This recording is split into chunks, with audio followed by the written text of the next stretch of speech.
We are looking at the slide that contains a photo from a website. Now we need to do the works cited for the photo.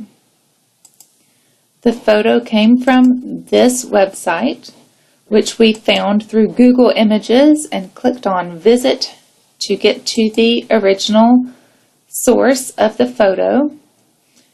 And so I will pull up a Word document and format it correctly so we can be prepared to create the works cited. We want 12 point Times New Roman font always. The spacing for all your documents, even just a works cited page, should be 12 point, or the spacing should be 2.0. So double spacing. There should be no space between works cited entries at all. The way you distinguish between sources is that hanging indent, which you achieve by going under Indentation, Special, and clicking Hanging. So we're ready to cite the source.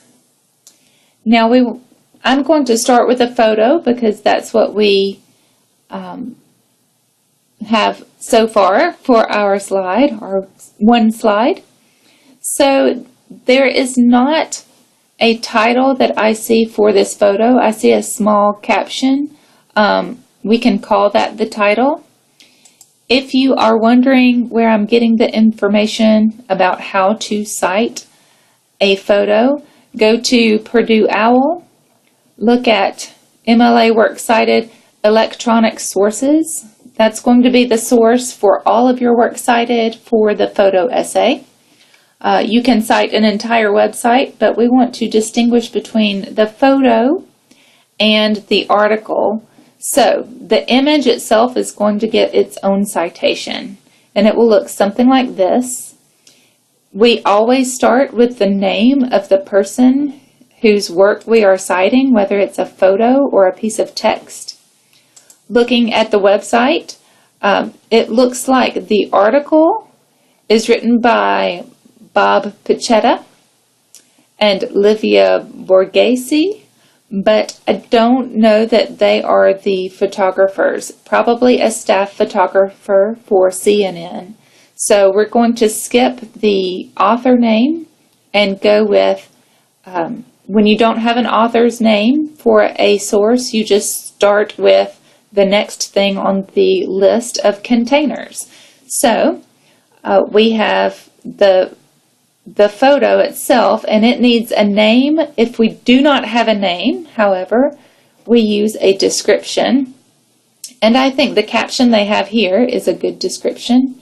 And anytime I can copy and paste, I will, but it doesn't look like it will let me. So I'm just going to call our slide Leaning Tower of Pisa. That is the photo on the slide. Now the next thing we need to check is what we need to put in next. We need the title of the website.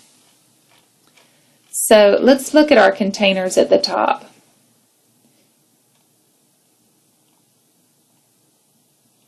So here are the basic rules for citation. The article name, in this case a photo name, is in quotation marks. If we had had an author, we would have put the author by last name, comma, first name. Now we have the website. Let's see what that is. It looks like the name of the website is Honey Travel. So let's put that in italics. Period. Next we have any version number, additions. We don't have that. Publisher information.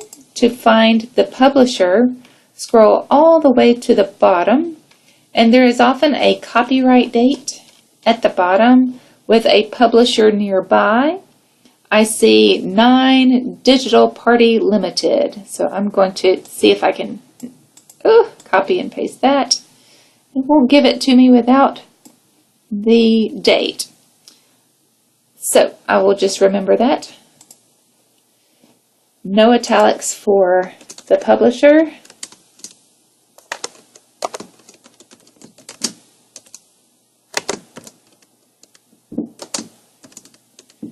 Now I think I need to double check what I have written.